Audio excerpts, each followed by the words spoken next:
Yeah, that's awesome. So just running into you in the astral realm. That's brilliant. I mean, I think that's the way everyone's going to be meeting moving forward, you know. Um, Yeah, I feel Typically that. people know who I am and then they'll see me like maybe pop into a dream or like start teaching them in the astral, but I don't think I've ever heard of someone meeting me first in the astral and then finding me in the physical. That's pretty cool. Yeah, and you're like you have this like well the way I see you is like you have like this badass like outfit on like you're like warrior like Yes. like I love it. I love it so much. So I thought that was pretty cool. And I actually wanted to ask you a bit more about like I've listened to like many of your podcasts about kind of getting into this, Mhm. but I'm actually curious more about like when you were really young, like was this showing up for you a lot? Hmm. Yeah, so I was born with extrasensory abilities, so a lot of just clairvoyant stuff. So a lot of seeing chakras and auras and ghosts and spirits. I was communicating at the time with one of my spirit guides, who was a Palladian being, a Palladian woman. And I didn't know what she looked like. I didn't know that she was a spirit guide or even an alien.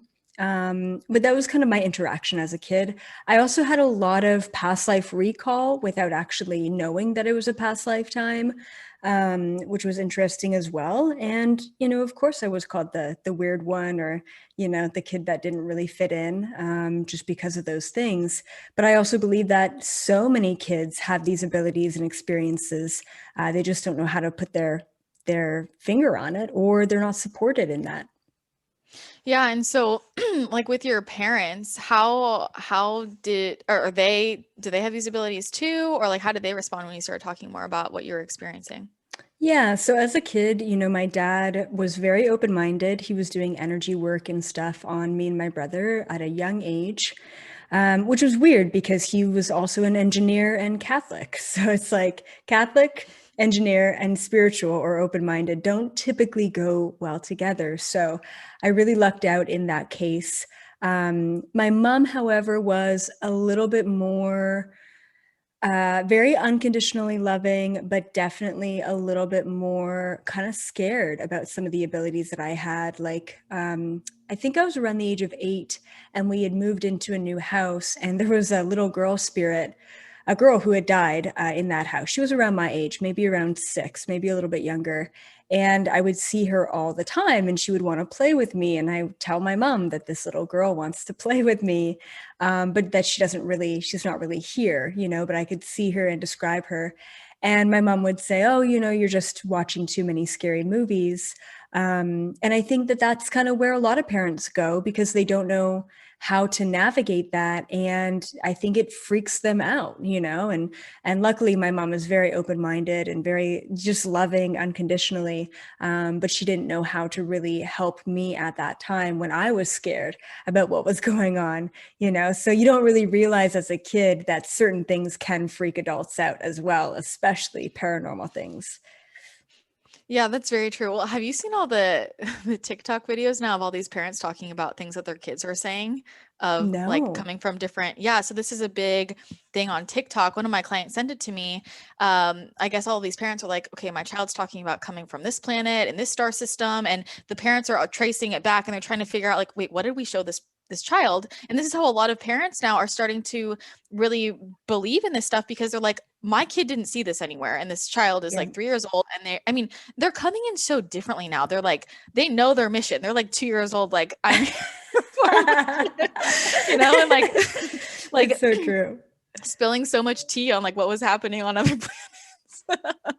So Amazing. yeah, it's definitely coming up a lot. So like the more because you started giving readings pretty young, right? Like how old Mhm. were you when you started giving readings? Yeah, like free readings to just make friends basically in university.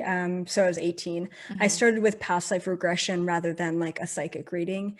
And then I moved into like, oh, let me just call myself a life coach, and like bring in information that, amazed them. And then finally one of my clients is like, oh, you're not a life coach, you're a psychic. Like, this is what you're doing. And I'm like, oh yeah, I guess I could call myself that. But it took about 2 years, I think, of calling myself a life coach to really fully sink into that label. I think that I resist a lot of labels just for the very fact of resisting them and not wanting to conform. I've got a bit of that rebellious spirit in me, for sure. Yeah. Well, I get that. And I think also just, I feel like I always have that struggle of like, I don't know, like, what do you do? I'm like, I don't fucking know, like all kinds of shit. Like, you know what I mean? And that's also one of the Mhm. misconceptions I think about, people have their idea of what they think a psychic is, like at a fair doing some things with crystal ball. And it really is more like life coaching, Yeah. like I guess Yeah. depending on who you go to, Or but soul coaching, right? It's life coaching at a deeper level. mhm. Yeah, and of course it depends on what you do. But in my book that I'm about to release, I have a section in my chapter about mediums, and I kind of rant a little bit about mediums. And I don't know why I've got this like thorn in my side about mediums, but in my mind, it's like if you can talk to deceased people, if you can talk to ghosts and spirits and energies, and if you can cross that line of a different dimension, then what are you doing just stopping yourself at ghosts and spirits? Like, wouldn't you want to talk to interdimensional beings or aliens? Wouldn't you want to go to a different timeline? Wouldn't you want to check out the future? Like, why would you ever just limit yourself to just that? And I think that in the past, I mean, how old are you? I'm 25. Okay. Wow, you're just still a youngin. I'm an old soul though. Definitely, definitely. And so I just feel like the older generations are, they're kind of just stuck in that tradition of like, well, I've been doing this for 25 years and this is what I do and this is what I know and this is what people accept me within. Like, I think a lot of the older generations who are spiritual and awakened are just trying to protect themselves and attach themselves to one identity or one container of what their modality is because it's safe within that.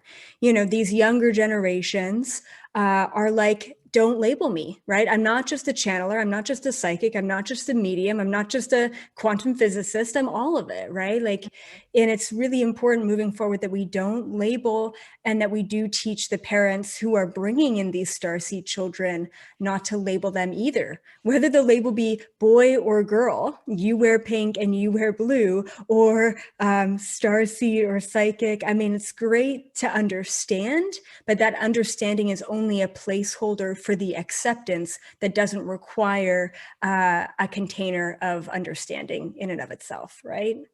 I love that so much. And I'll start with what you were first saying of like, I totally resonate with that because, when I first started getting into all of this, I had so many people telling me like, you're here to be a psychic medium. Like you're here to be a psychic medium. And I'm like, look, I know I have thousands of dead people around me all the time, but like, I don't really like talking to them. Like, I mean, like sometimes I do, but I much prefer to be at a higher frequency. It Yeah. it feels very different. And I Yeah. prefer to be there. And for a long time, I felt pressure of like, oh, all of these people who have passed want to talk to me, but I'm like, but it's my choice. And if I want to travel Yes. around, then I'm going to travel around, Yeah. you know? So I'm glad you said that because I've never heard somebody else articulate it like that. And that's very much how I feel because I do think people limit themselves in what they can do. It's like, yeah, go further. There's more to explore. And it doesn't have to be one or the other. It can be anything you want. Mm-hmm. And I think also to the second piece that you said that very much resonates with me. I don't know if you have the same feeling. I have this like issue with words, especially like I'm sure you get as a channel. It's like so much comes in, right? And it's like a block and it's a vibration. And I'm like, for Mm-hmm. me to even try to articulate does not give it any justice. And Right. I feel like people like we use no matter how we use words, like words in themselves are so limiting that it makes me sometimes just like not want to speak. Can you relate to that? Absolutely. Yeah. It took me, honestly, the second that I surrendered to my resistance towards language as our biggest limiter is the second that the right words Mm, started coming through. And sometimes I make up words. And if you watch my content, you'll know that I just like pull some words together. I'm like, I don't even think that's a real word. And then even in my book, it was really difficult. Like in a video, when you're speaking and you're teaching or you're on stage, the sentiment of what you're trying to convey reaches the masses and it hits in the right way. Does that make sense, right? Yeah. They can feel what you're trying to put out there, even through a lot of ums and ahs and whatever, right? In a book, because I'm writing my first book, it's like the word, that's all you have. All you have is the word. There is no sentiment. There is just the words and the interpretation of the words. So when I talk about source, I say source slash God slash universe slash oneness slash you slash what are we talking about here? There's so many words to convey the one meaning. So I definitely had a big resistance around it. Then I just kind of surrendered to it. Now it feels like it flows much better. I still get caught up. The other thing that I noticed too, and I'm sure you as a channeler feel this as well. It's really funny. I never noticed this until like yesterday when I was reading my book. I have multiple different layers of thoughts. I remember thinking about this years ago, thinking, am I insane? First of all, I talk to myself all the time in my own mind. And secondly, I could be counting to 50 in one stream of thought. Then I could be thinking about a past lifetime in another stream of thought. Then I could be conversing with the person who's filling my coffee cup up in another stream of thought.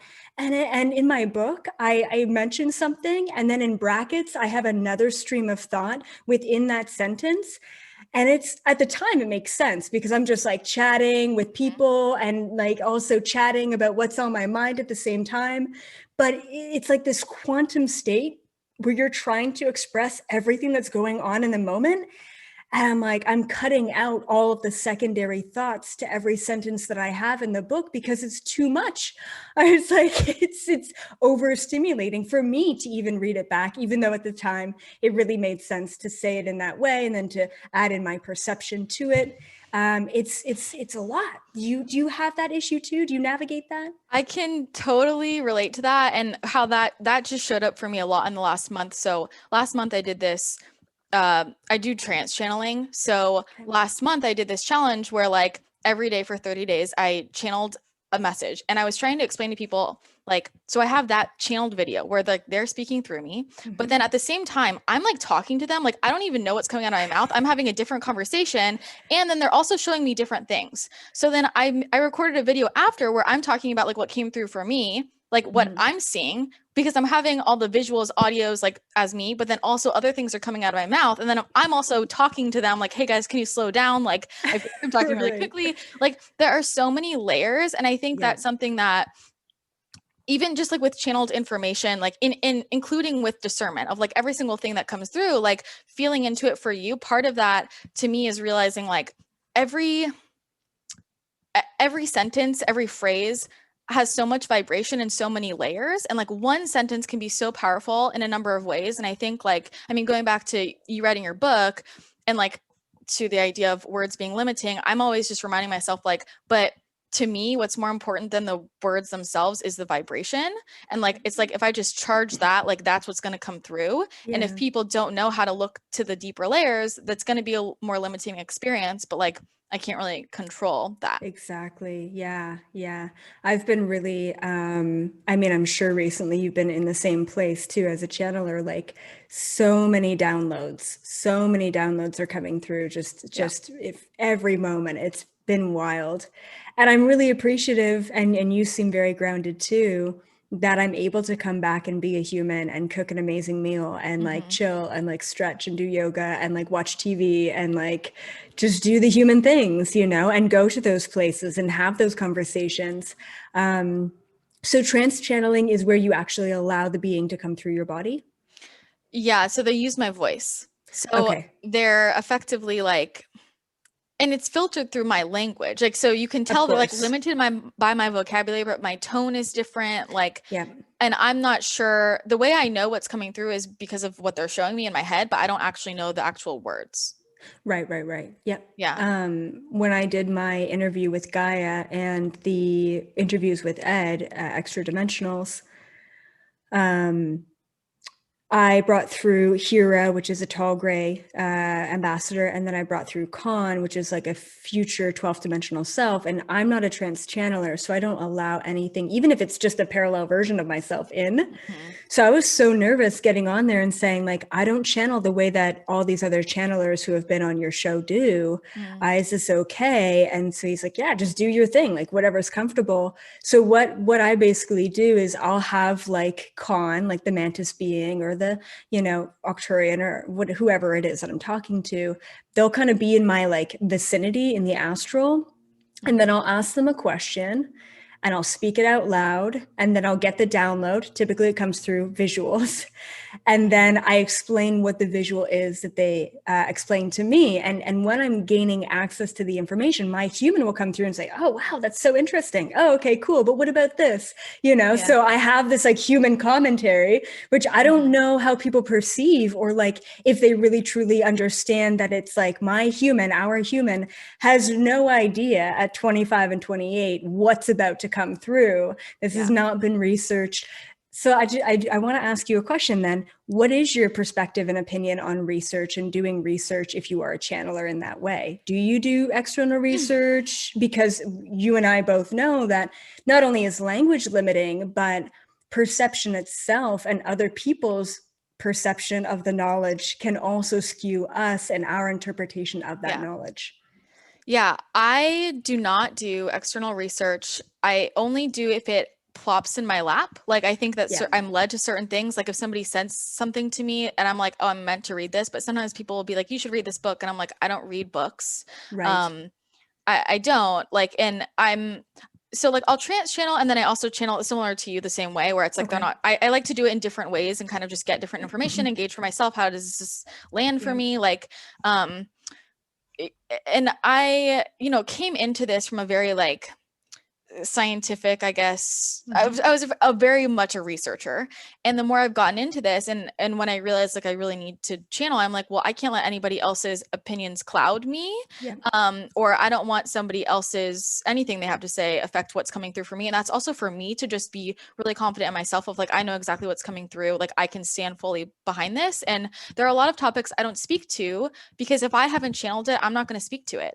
Like, Yeah. because I think people Exactly. don't realize like the level of discernment of like just because I'm talking to a being and they say something to me doesn't mean I'm going to take it on, and Exactly. a lot of people listen to channeled information and they just take it on as truth, or they just Mhm. push it away and say it's not. And it's like Right. it can't be that black or white. It's all information, and then you need to tune in for yourself and see if it resonates. Like, Mhm. and I think a lot of that gets really lost. And I think along with that is the boundaries piece, like how you were saying before with the groundedness. I mean, I don't know what how you handle all this, but I'm very, for me, like I have a lot of boundaries. Like my guides do not come in unless I sit down, open everything up. I'm like, okay, these are office hours. And then I close office hours and I'm like, okay, I'm out humaning. Like I'm not just I don't just like randomly do this. I don't, you know what I mean? Right. Um, Yeah. I was actually curious, like, do you close and open like that? Or are you kind of just like always going? Oh, definitely close and open. Yeah. I'm so grateful that at a young age I was very open, and I saw the detriment of that. I couldn't go out to public restaurants. I would feel everyone's energy. I would end up purging without even Yeah. eating anything. And so my parents thought at a young age that I had some sort of like eating disorder, because every time we were out at a restaurant, I would be in the bathroom throwing up even Yeah. before eating. And it was just energy. It was just being an empath. And then I turned everything off. I shut it all down between 10 and 16. And then with the past life regression at 16, things started to slowly open up. But it wasn't until 18 when I went away to university where I had the freedom in my own space and energy to be like, whoa, what is all of this? And if reincarnation is possible and I can put someone into a trance-like state to take them into those past lifetimes, can I put myself into that trance-like state to go there too? When I originally started opening up to interdimensional beings and channeling them and being one of them and just all of that information, it's like I was disempowering myself with what they were telling me. I was taking it all at face value. If they said, do this, write this book, do this, I was doing whatever it is that they wanted me to do because I felt like I needed to, because they were in a higher dimension. So they were better than me in some sort of way. It wasn't until I had an experience with one of my roommate's spirit guides, who was an interdimensional.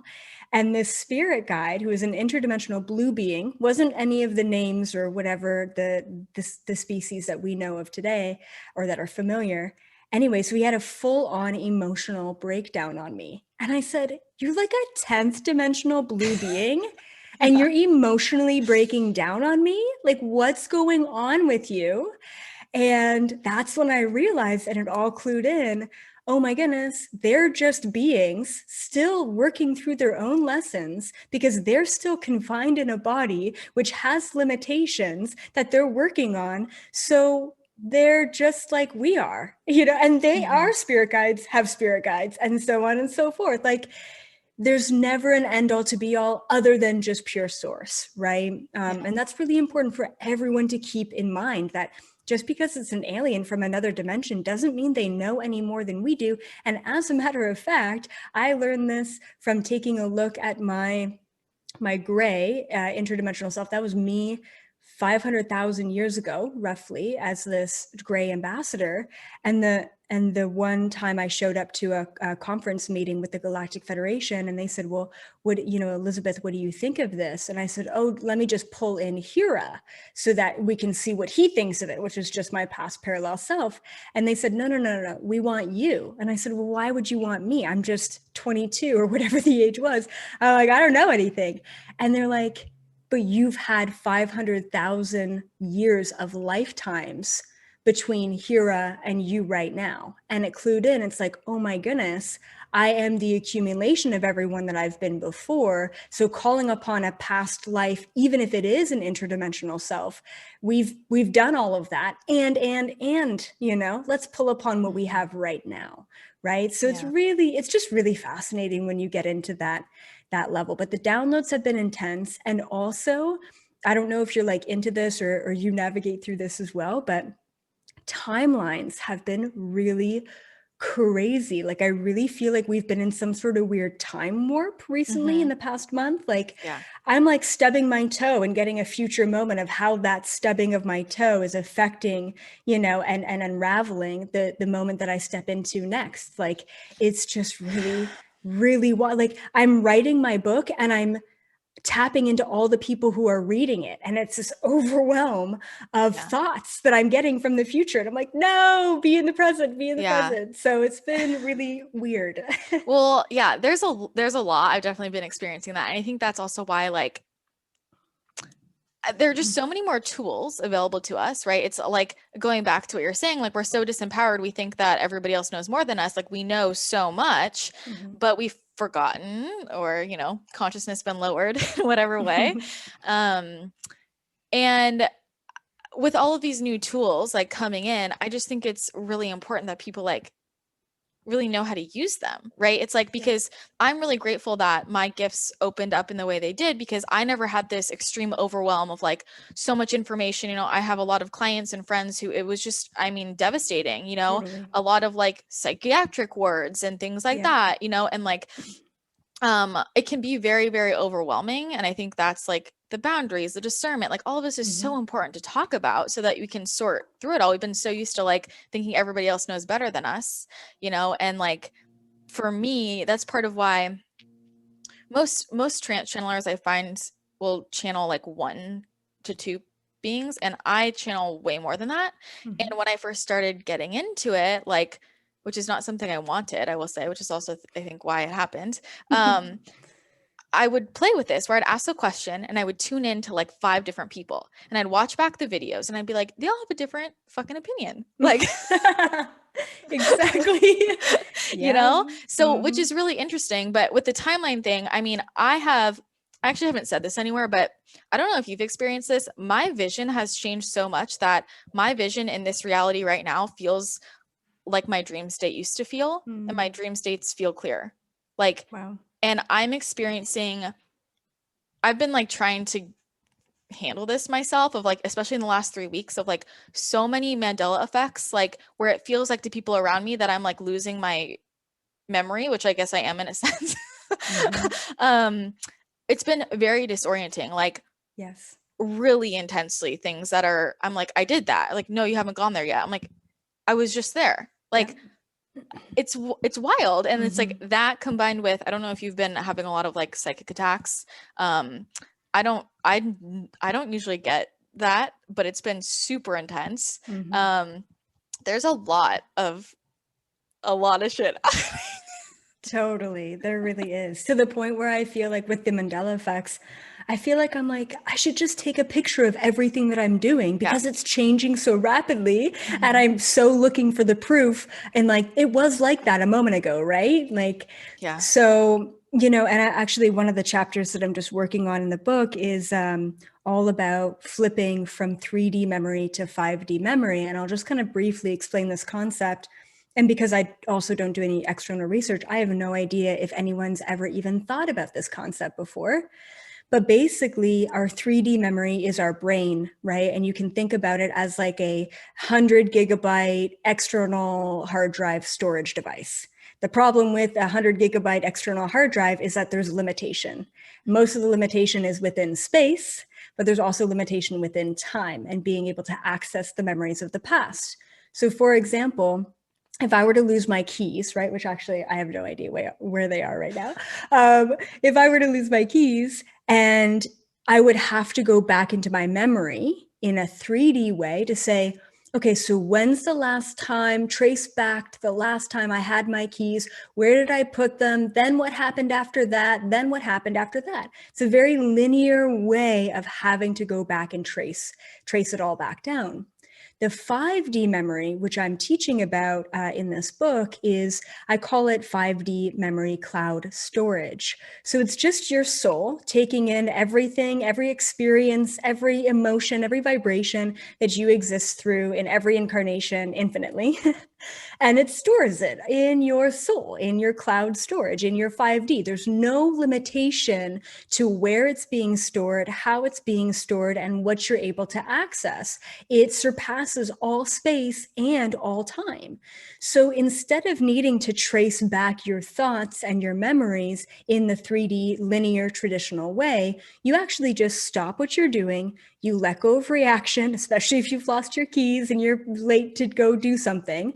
And in that moment, you actually just hop into that nothingness space and you ask the question, where are my keys? If you wait long enough, if you've worked with this, you as a channeler especially, we have to have a clear mind to channel anything.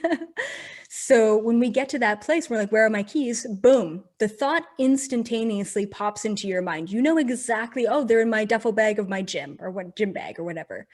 But that thought instantly pops in. There's no tracing it back. There's no going through. There's no working with the brain anymore. But as we raise our vibration and we move between 3D memory and 5D memory, the 3D memory goes away. So all of a sudden it feels like I'm 25 years old and I'm losing my mind. I'm losing my memory. And then you add in parallel timelines and the Mandela effect and hopping through different fucking parallel realities. And it's just a big clusterfuck of Mhm. holy shit, this is all just an illusion. So what else can we do with this illusionary reality? And I think that's the most exciting part about it all, is like we're crumbling this away, it's getting really weird, and how can we navigate that weirdness to benefit our own lives so that we can benefit the collective? It is really cool, and it's also such a weird it's weird like when you actually make that switch, because I feel like, on the surface it sounds like, oh yeah, I just want to be working with like cloud storage. Like, I don't want to hold on to extra stuff. But Mm-hmm. then, I have days where I feel like I have like super like 3D days, and then I have super like days where I'm Mm-hmm. like, I feel like I'm floating through my life. Like I had Yeah. this day the other week when I told my assistant, I'm like, I just feel like I'm like thinking of something and then I get a text about it. I think about something and it pops into my reality. Like it Yeah. like days that just feel like a dream, Yep. literally. Yep. And it's like, wow, this feels so cool and flowy, but that at the same time, I don't remember what I talked about 3 minutes ago.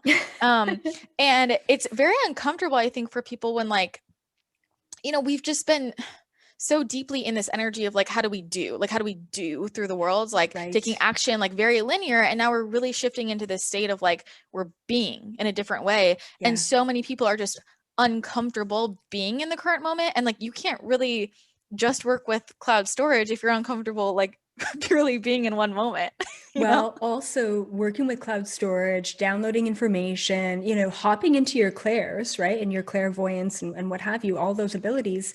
It really does require us. I mean, it sounds lovely. It sounds peachy. And I think we are actually all getting there, that it's all going to be 5D. We're not going to need to store anything within this physical container anymore, including disease, including harmful toxins, Mhm. including emotions, right? All of that. But the work to get there to that 5D place is constantly and continuously stripping away the layers of the shit that we have built up and that we have held on to, whether that be physical or metaphysical. There's stuff that we need to strip away to get to that pure place of just being in that moment. And I have those moments too all the time where I don't remember. They're like, "Oh, that was a great video." I'm like, "I don't even what was it on? I have no idea," because channeled information just goes right in, right out, and I literally can't for the life of me remember it. And I'm sure you're the same way. It feels like I'm living a double life.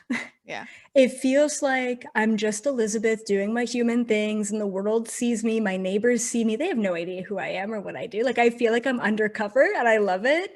Especially with some of the mask wearing too. Like, we don't have to really talk about that, but I'm like, no one knows what I'm doing or who I am. And I'm like totally just undercover. I like love creeping around and observing. Anyway, probably like you do in the astral, as we Mhm. know. You and I are like creeping together in the Yeah. astral, and we find each other. Like, Like, whoa. oh, hey, you're here Yeah. too. Like, oh shit, you can see me. All right, cool. Um, so yeah, so it's really fascinating, and I just think that with living this double life, it's if I were to store all of the memories from all of the past lifetimes that I've explored in my 28 years or even my past 10 years, my brain wouldn't have the capacity to store all of that information. That's why when it comes through in the most divine moment for that now moment to benefit Mhm. me. And then it goes back to the cloud, right? Mhm. And I know that it's there. I used to have to write all of my downloads down all of the time in fear that they're just gone because I can't remember what I channel. And now I'm like, oh, it's there. And whenever I need it, it's going to be back. And that's it. And I'm very relaxed in that state of being now. Yeah, and for me, that has been such a hard transition for me, like especially in the last year because I'm such a planner, I'm such a scheduler. I'm like, let me write out all my notes. And now anything I create, I'm like, I can't plan it. Like, Yeah. and there's a piece of me that's like, this kind of makes me anxious because I have no idea what the hell is going to come out of my mouth. Yeah. But also it just doesn't work any other way. Yeah. Um, so it definitely is a different way of being. And I was gonna ask you, like talking about the connection with, channeling and our physical bodies and like how we shift and disease won't hold really. But I know for me, like in a very roundabout way, I guess, I came into this whole space through my chronic illness that I had for a while.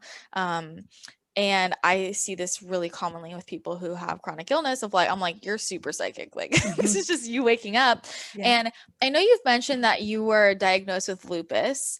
I'm curious, like, what your perspective is on that now.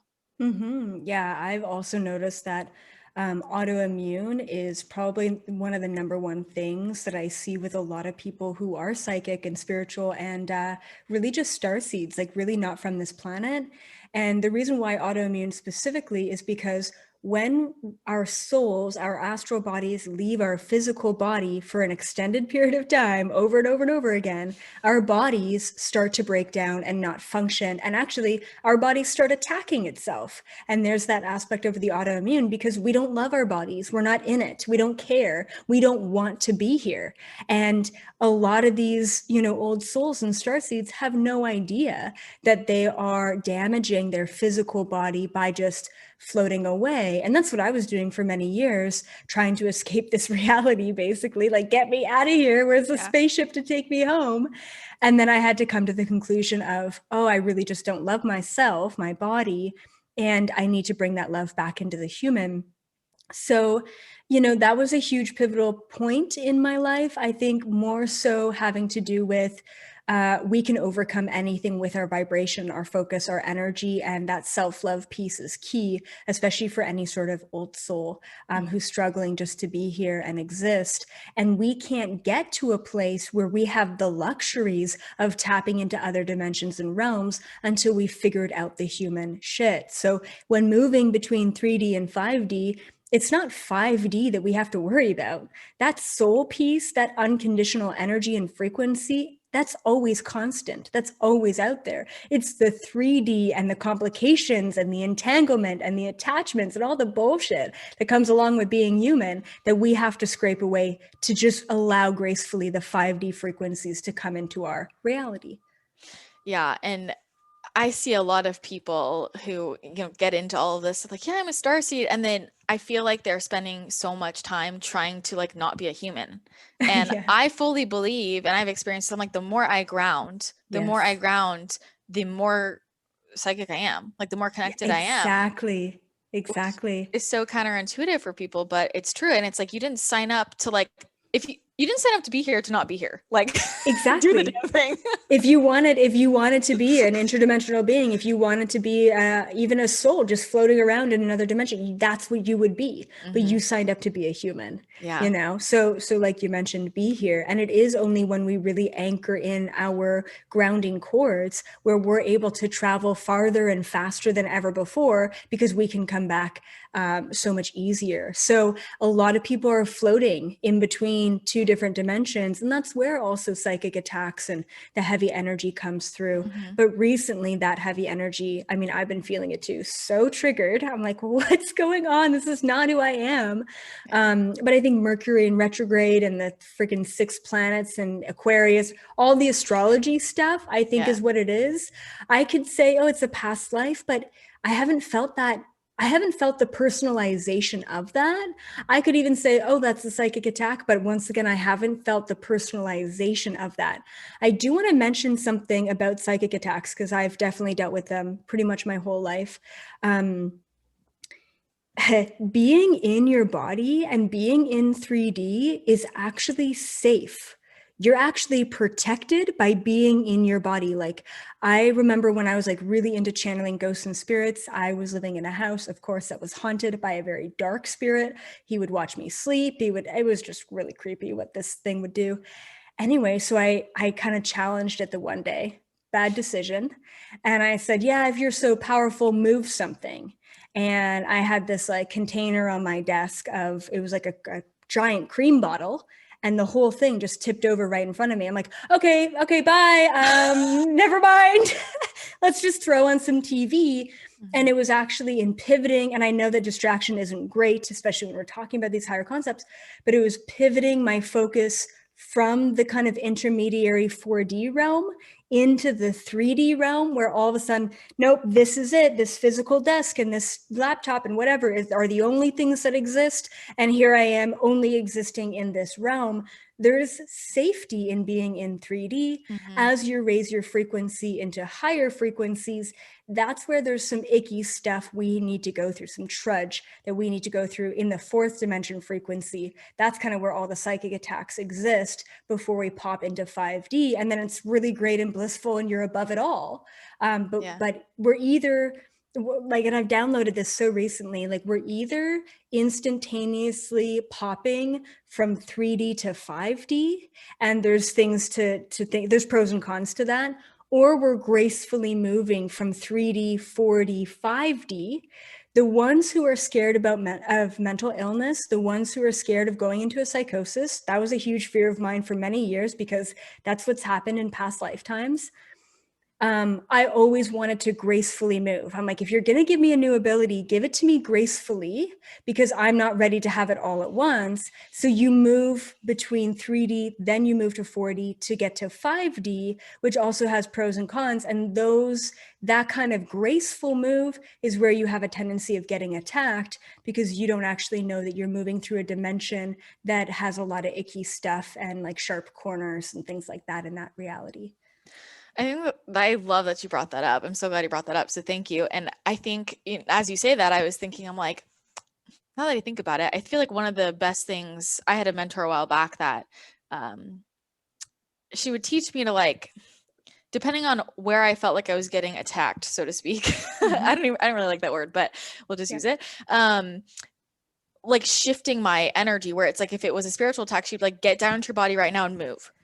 Like get down and move immediately. But also vice versa, where it's like, if I felt unsafe physically for some reason, because I dealt with just a lot of like paranoia stuff growing up, like I found safety. I'm like, okay, let me just go up for a sec and look at this and be like, oh, there's actually nothing here hurting me. Exactly.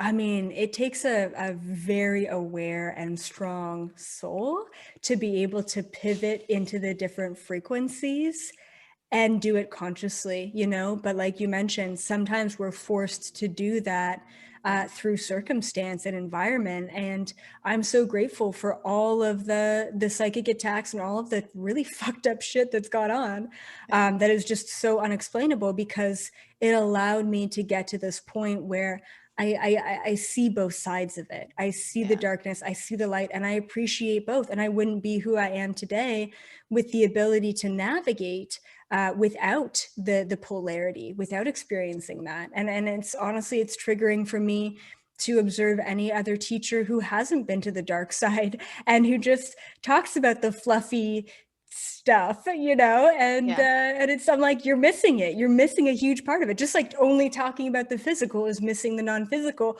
only talking about the light is missing the dark. Like, you can't be a teacher if you're not teaching both sides. But of course, those are just my own, perfectionistic standards. Well, I mean, honestly, I feel the same way. But to me, it's like, again, going back to like the discernment where, I think there are a lot of people, and I'm like, discern me too. I don't care. Like, but it's for me, when I'm just seeing who I resonate with, I feel like there are so many people who I feel like they haven't been in the dark part. And I don't really like to really hold light. Like, you have to have gone through the dark stuff. And to me, it's like, if I see someone, I'm like, you're just holding so much light, like truly, like I can feel that vibration, like that frequency. I'm like, I already know you've like been in some deep shit before. Like, you felt it. Exactly. Yeah, you can't like, when people talk about discernment, so how do you discern, or how do you know you're not talking to like some evil being projecting as an angel or what have you? And for me, it's like, you can't understand or know what the light is if you haven't been to the dark side. You can't discern what is true light versus what is not true light if you haven't actually felt both sides. Right. So it's really interesting. And also, like, attacks from other people has been really intense, especially this past year, in relation to like false light narratives and teachers, okay, or light workers, whatever you want to call them, calling other light workers out for being like the false light. That is so contradictory. If you're truly a light worker, if you're truly a teacher, you shouldn't be calling anyone else out, because you fully understand that everyone's on their journey, and it's never up to us as a teacher to say this is right and this is wrong, this person is the truth and this one isn't. That's impossible. It's impossible. It's a paradox. You can never do that. So it's been difficult for me to not get sucked into trying to like tell people like who I am. It's like, if I'm even trying to tell you how I discern, or like how I got here, or trying to defend myself, then I'm already getting sucked in, right? I'm already at that place where I'm not serving anyone in this moment, and I'm spending way too much time on one fractal when I could continue to spread my truth or the information that I'm gaining access to everyone, right? So it's been a very interesting, and it's going to continue to be like that in the next couple of years. We're going to continue to see projections of light and confusions within false light, and you can't even teach around that. It's just what you resonate with. Mic drop, walk away. That's it. That's all it comes down to. Do you resonate with it? Yes, then it's for you. Do you not resonate with it? No, then it's not for you at this time. And that's it. Yeah.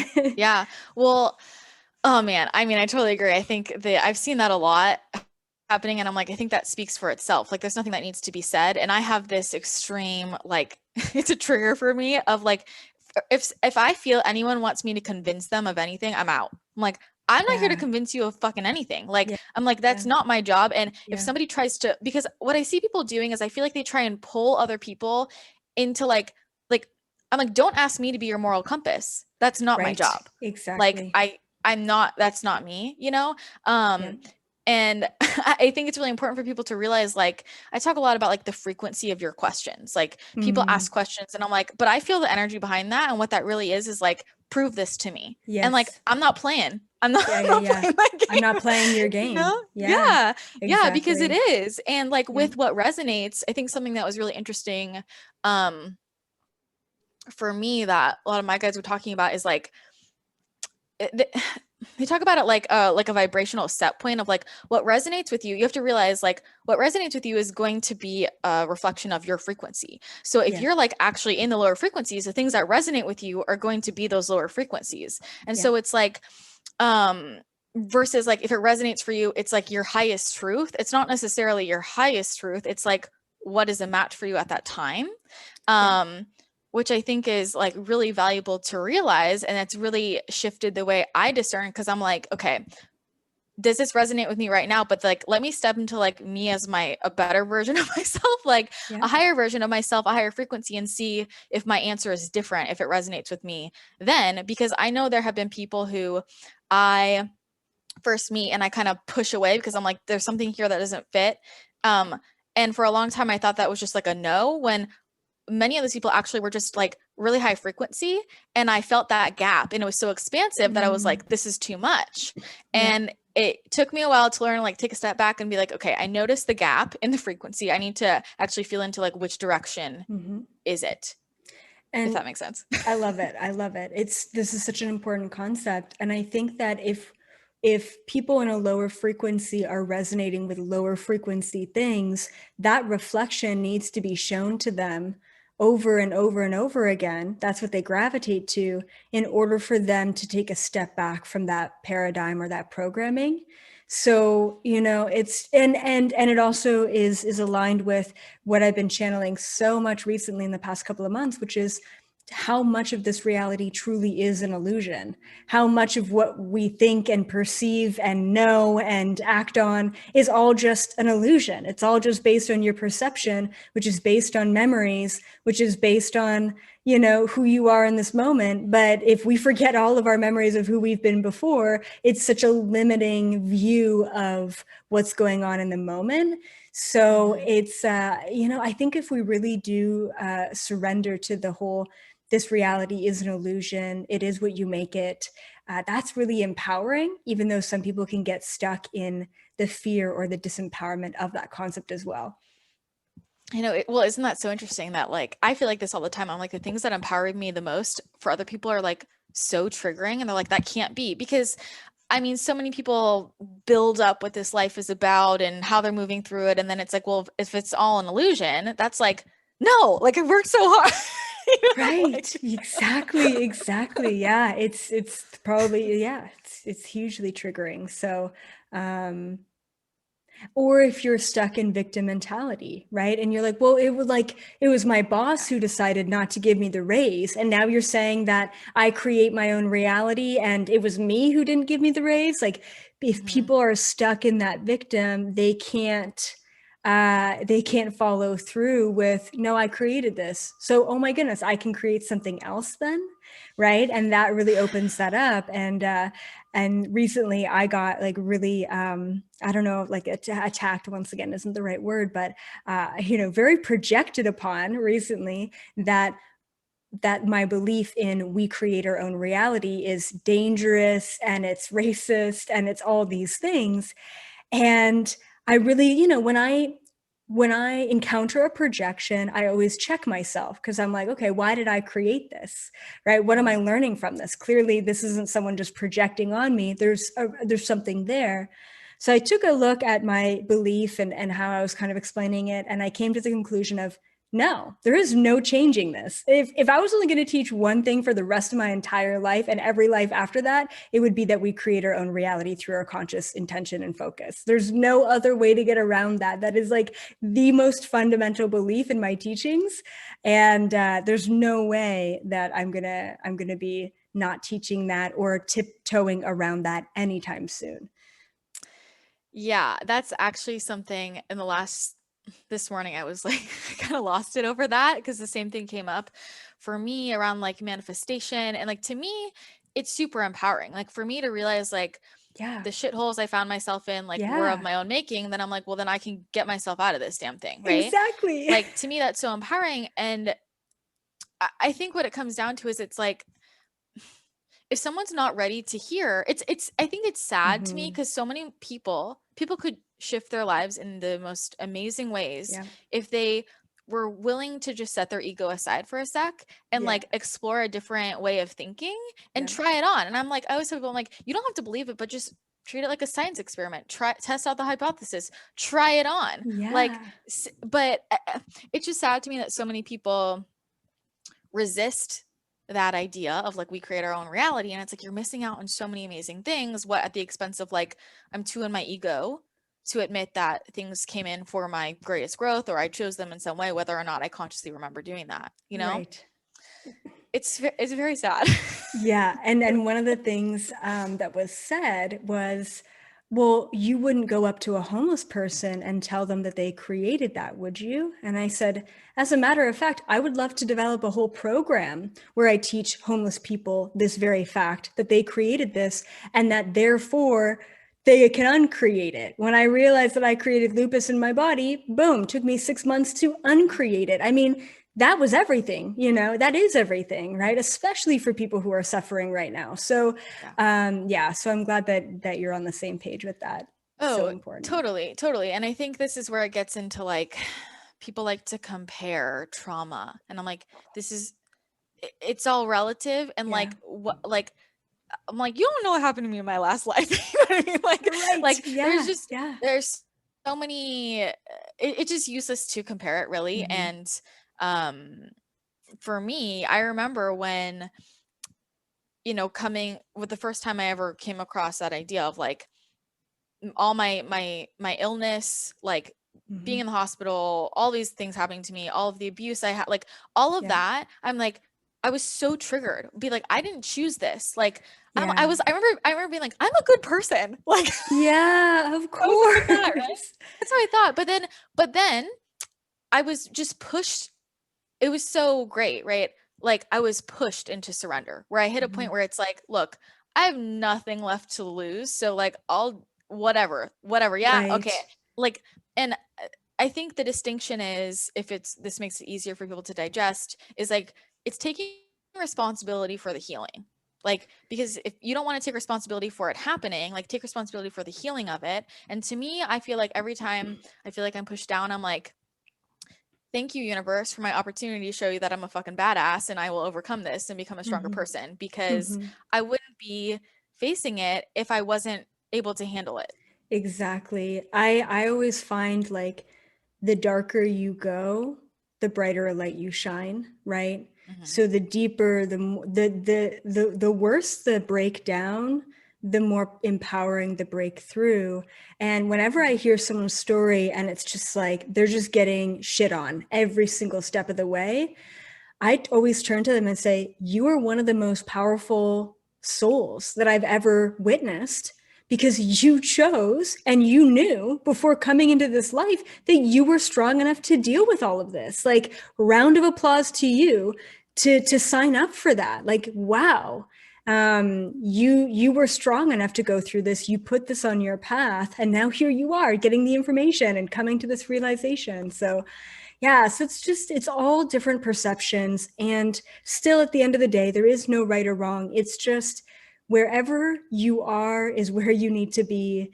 And I Yeah. think you and I can hold a lot of compassion, even in our young ages, for these other people because we've been there. We've had those experiences. You know, there's probably been some fear for you with aliens and abductions and those kind of things at a human level. And that brings compassion to other people who have gone through this and don't know what's happening, or illness, for example, and saying, look, I've been there. I know exactly where you are. And now I'm on the other side of it. Now here I am. And you can be here too, or wherever you Yeah. want to be. Right. Yeah. So yeah, it's really beautiful. I think also, yes to all of that. And like for me, realizing that I'm just like, if I'm going to shine any light, I'm also going to shine a light on people's wounds and their triggers. And part of being a catalyst for someone's growth is like they get upset, usually. Yeah, Not everybody, exactly. but they get triggered. And so it's like, you know, sometimes people will get, I've had clients like, they're just like really triggered. And I'm just like, it's okay, I love you. It's okay, right? Yeah. But like I see this growth and it's like I've just and it helped me put a lot of my life into context of like a lot of relationships just like ending in ways that I at the Mm-hmm. time, you know, felt like it really hurt me. And I'm like, and then I look at them years later, I'm like, wow, that person really changed. And I think like they changed after this happened with me, Yeah. like, which is a really, you know, beautiful thing. Even though sometimes it feels like I'm caught in the crossfires, it's just like part of the process. Mm-hmm. I don't know if you can relate to 100%. Yeah. And I think most people can too, you know, and just looking back that. and understanding that all of those challenging times were for the better. Yeah. Okay, before we end, I do want to talk to you about aliens. um, because I've been thinking about this a lot of like, I have psychically communicated with them for a while, and I had an abduction experience when I was really little. Um, but the way I remember it now doesn't feel like I always think I'm like I'm ready to see him and I'm like I don't know that I'm ready to see him like like actually in like 3D. Yeah. And so Yeah. I was going to ask you like have you seen them in 3D? Okay, okay, cool. Yeah. This is something that I also struggle with. And people think that this is baffling because here we are talking to them all the time, but we Mhm. communicate with them in such a safe way. Like, I'll be over there, you know, I'll be over here on planet Earth, and then I'll come join you on your spaceship. And there's like whatever distance, you know, between us or what have you. And also, seeing beings in an astral way is very different than seeing them in the flesh, let's say.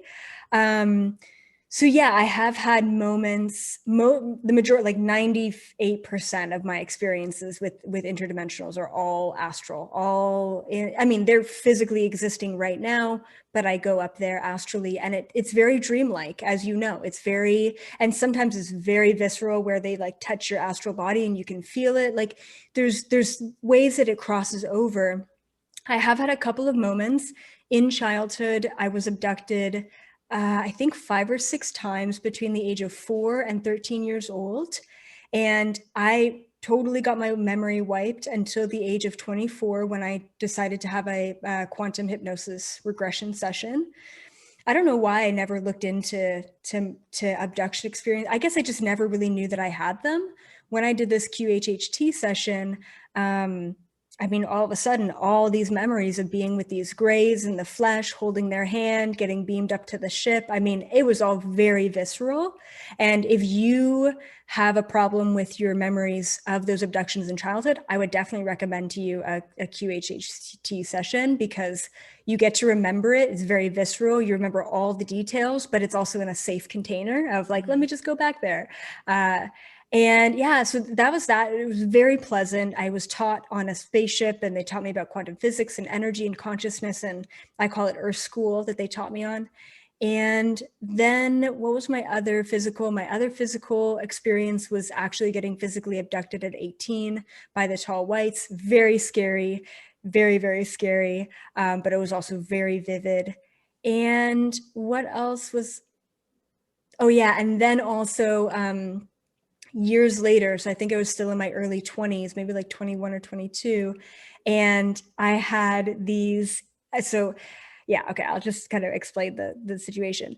I was started to have a deja vu one night. It was like a huge, crazy thunderstorm out, and I was just getting ready for bed. And all of a sudden, I had already seen every moment that was taking place. And I'm like, uh-oh, something's about to happen. Like I literally felt like this, an experience.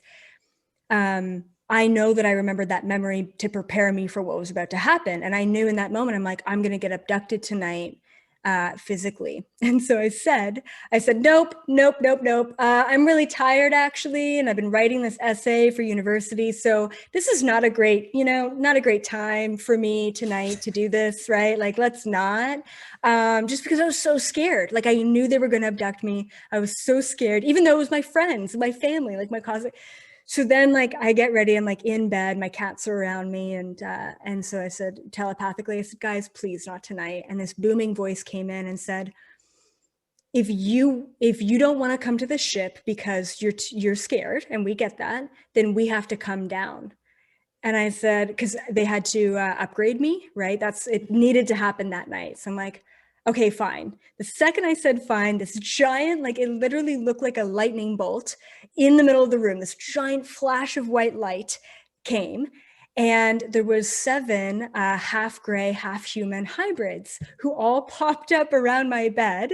And here I am, a mattress on the floor, because I'm a poor student. And I'm looking up at these like 6 foot tall, And like this is anyway, like physical, not like this is clairvoyant. physical. This is not astral. This is like my eyes are open. I'm looking up at Okay. them. I recognize even the outfits and the uniforms that they're wearing. They're from the Galactic Federation. My human was freaking the fuck out, and finally I'm like, I just have to leave my body because this is too much. So I leave my body. I'm chilling at the top of the ceiling, right, looking down at my body, looking down at these 7 beings, and they're doing these experiments. So as I'm out of my body, my human's freaking out, but now I'm just kind of removed. And I'm asking them, if you're going to be doing work on me, like tell me what you're going to be doing. And they were telling me and relaying all the upgrades and whatever. But even today, I'll have like super paranormal, weird, abduction moments or experiences or physical experiences. And my human still gets freaked out. I'm like, this is so nonsensical to get so scared over something that you know for sure. So it's like a slow integration. And you hear about all of those like women, especially women, I don't know why, at these alien conferences, and they've been getting physically, abducted for like 25 years, and they get to like travel around the cosmos in a ship, and they get to like learn how to fly ships. I'm like, I want that. I want that one day. Maybe not today though. Nope. This actually, Yeah. I've got something going on. So anyway, do you feel the same way? Yeah, I mean, it's just been interesting because I was like, yeah, I want to see you guys in 3, like here for so long. And then I felt it was, well, what happened was they were like, all right, I told my boyfriend, I'm like, I'm gonna get abducted soon. Like, just so you know, like, like, I was like, I knew it was gonna happen in the next few days. And then I started really thinking about it. I'm like, fuck, I'm like really scared. Like, like this is actually really scary. And I have very strong, like my fear was so much like it wasn't going to happen. What ended up happening was I woke up in the middle of the night and I could hear them, but I was like paralyzed. And literally, I could feel things in my body, like inside my body moving, like my body was bubbling, like, and I'm hearing this and they're all around me and I can't speak. And in my head, I'm like screaming in my head. Like I wanted to scream to my partner, like, are you getting this too? And I asked him, I'm like, what are you doing to me? And they're like, we're just upgrading you. And Yep. I was just like, but I couldn't see them because it was all black, but I could like feel them on all my legs were moving. And I was like, and afterwards, it was like I passed out and I woke up like 10 minutes later and I like get up and I like drag myself to the bathroom. And I was like, I think I'm gonna be sick. Like, and that was like it. And I feel like I'm still in this stage of like, I know they won't show themselves to me unless I'm ready. And I'm Totally. like, still not ready because I'm still afraid. Totally. I feel like I don't know if it's an age thing. I don't know, but I'm still the same way. It's like I'll talk to them all day in the astral, but in the physical is a different story. And I think it's just when we talk to them in the astral, our souls know what's Yeah. up. And then in the physical, it's like our defense mechanisms and our fight or flight in the human, they Mm-hmm. all get fired up to be like, I'm out of control in this moment, in this situation, kind of Mm-hmm. thing. So yeah, it's just something to navigate. Yeah. Well, okay. I wasn't gonna bring this up, but I feel like you're the right person. I've never said this like on the podcast, but like, do you see, I very much get that it's like new generation coming in, they're gonna look different. Hmm. But I fully believe there's gonna be like a bridge generation where like we actually physically transform like while we're here. Um, Yes. and I have had visions for about a year, and literally every day I wake up and I expect it to happen. Of like, Hmm. I wake up and I look in the mirror and I look completely different, like Mm. in my 3D body. And then I'll Wow. have um, even like experiences where I'm like living my day like that, and then I go out into the world and people are like making fun of me and like, look at that girl, like because I look like an alien. Like, Yeah. and it's like I look like like I look half me, half I look very different. And it's been something that for about a year now, I wake up and I have these visions of this happening, of like I'm looking in the mirror, I wake up and I see this. And at the same time, I started, it was around the same time I had a bunch of my clients tell me that they would all reach out to me and be like, I've had these visions that you like change the way you look. And I'm like, that's fucking weird because me too. um, and Yeah. so I like started to tune into this, but I haven't really talked to anybody about it. I'm curious if you have gotten that too, of like that there's going to be people physically changing in the now. And then I'm like, is this actually going to be like my astral person that I'm perceiving? Like, I'm curious what you think about that. Yeah, years ago, this reminds me of something. So I haven't had those visions or those dreams like you have. I have had people see me shapeshift in the physical into a giant gray being, but that's more of a, I guess, an energetic shape. I don't even know. I don't even know what that is, but it's weird. Hmm. But the closest that I've heard to this was years ago when I was talking with the Galactic Federation about the Mandela Effect and also the hybrid children and all of that stuff too, and the bridge kind of generation. They were saying that they are slowly but surely upgrading certain individuals who have signed up to be upgraded at this time, and they're upgrading not just the energy and vibration, which is easy, but they're upgrading the physical. They told me like things like extra ribs, the heart is going to be in a different place, like more in the center of the body. What did they say? The liver was going to be much bigger. Just these like at a just physiological, biological level. They didn't mention anything about like looks wise, like physical features. Hmm. However, because I always like laugh about my height, like I'm 5'1", and I always say it's a cruel joke from the Yeah. universe that I'm like I'm used to being 8 foot tall, and like here I am, like anyway, and And no so hair, and you're like, get this off. I know exactly what this is gross. Like, what is it? And and so what did they say? Oh yeah, like just a couple months ago, I had all these people sending me these articles from like Eastern European, like some Eastern European country, like Scandinavia or something.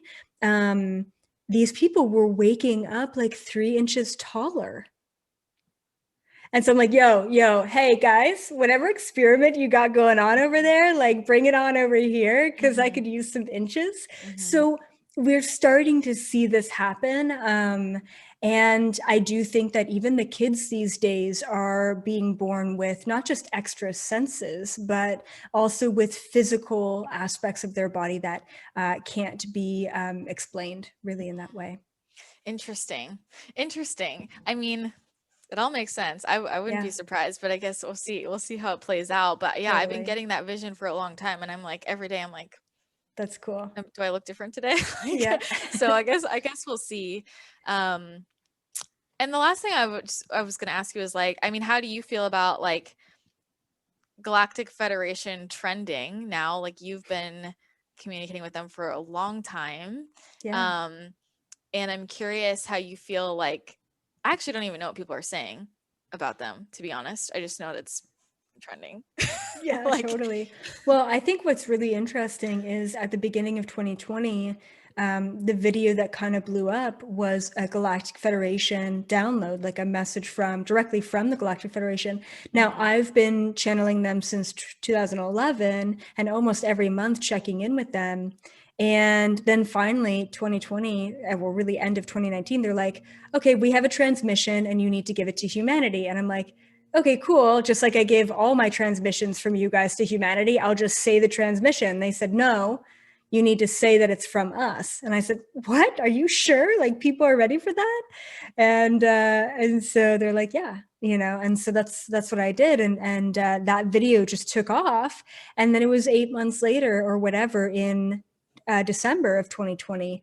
And then the original GFL video was in March, where, you know, all of a sudden it was trending. So there's something, what I've learned is that there's a trigger and there's an unlock, a DNA unlock and activation within the words Galactic Federation. What's really interesting is that this man from Israel, didn't just say, oh, aliens exist, as it has been stated before. He said, there's an organization of aliens called the Galactic Federation. Those words are actually awakening and triggering all these asleep individuals who have never heard that term before, and all of a sudden are like, oh my God, what does that mean for me? You know, who are these individuals, but why do I feel like I'm connected to them, right? So all the Galactic Federation alumni and individuals who are volunteers from the GFL have awakened without even knowing that they've awakened from that disclosure in December. And then a ton of people got triggered in a positive way and activated from the video that I put out in March. So yeah, so this is a trigger. This is an activation for galactic souls at this time, and it's incredible that it's actually happening. Yeah, and I mean, it makes sense. It's like, I don't even know the first time I heard that. I think it was through you, when I like saw you floating around up there, and I found out you're a real person. But I've noticed like people in my life who are not really into any of this stuff, like you use that term and they're like, there's no resistance. And the people I've seen, they're Yeah, just like, yeah. We're like, wait, but who are they? But it's like that knowing. And I yeah. think for me, that also exemplifies, you know, I talk to a lot of people. I'm like, you're already psychic. You just don't realize it. And I don't know if you ever struggled with this, but I did not realize my claircognizance for so long because it was like so obvious. Like, Mm-hmm. because it's that feeling of like you hear Galactic Federation and maybe you've never heard of it before, but you're just like, yeah, yeah. Yeah, You're like, exactly. I know that they're The, there. I the just, the word alien has a trigger to it in a negative way because they don't like to be called alien, right? It's Mhm. like they're like, why would you call us an alien when an alien on your planet means that we're not Yeah, from your planet, we're not a yeah, part of you? I mean, that's the complete opposite of who we are. We are in essence a very fractal, many fractals of who you are. So yeah. Well, and they're not. I mean, I'm just like, when are you guys gonna come down? And they're like, you guys are gonna just shoot us out right now. Like, yeah, you're not exactly. ready. You know, like Exactly. they're not welcome. So, oh man. Well, lots of good stuff. Thank you so much for coming on the show. Um, and I feel like people ask you a lot of the same questions a lot. And I'm just curious, is there anything that like you wish people knew about you that they might not know? I think ultimately, you know, I've been kind of struggling or coming to an awareness of like, what do people even perceive of me? You know, like what is other people's perception? Like I'm just so removed in that Hmm. way. The biggest thing would be that I'm just a human. I like really like, even though like I can do all these things and like I really am more alien than human, I'm just, my life is boring. Like I live such a boring life. Like other than the channeling of interdimensionals, like I'm just like bopping around, you know, feeding myself, like just doing human things. So I think people just need to bring it back down to earth. Especially when I feel the kind of pedestal of like, oh my goodness, you can do these things, or like you're this teacher. Like I don't know, it just doesn't, that doesn't feel right or resonate. People just need to know that I'm just like them, and it's pretty boring over here. I, God, what was it? Like, I had, fuck, who was I channeling? I forget. Somebody, they were like, you guys think you're all boring. You're never boring unless you decide you are. And I'm like, yeah, I'm interesting. Like, even though I don't do anything, I don't do that much. Yeah, Like, totally, so, totally. you know, it's like we're all boring and we're all super interesting Yeah, at the same time. yeah. Well, this has been so amazing. Thank you so much for coming on the show. And Hmm. I'm sure everybody's gonna, you know, want to learn more from you. So can you just remind everyone where they can find you? Yeah, totally. Just Elizabeth April on all social media platforms, or elizabethapril.com for all my goodies and the things that I offer. Awesome. Thank you so much. Yeah, thank you.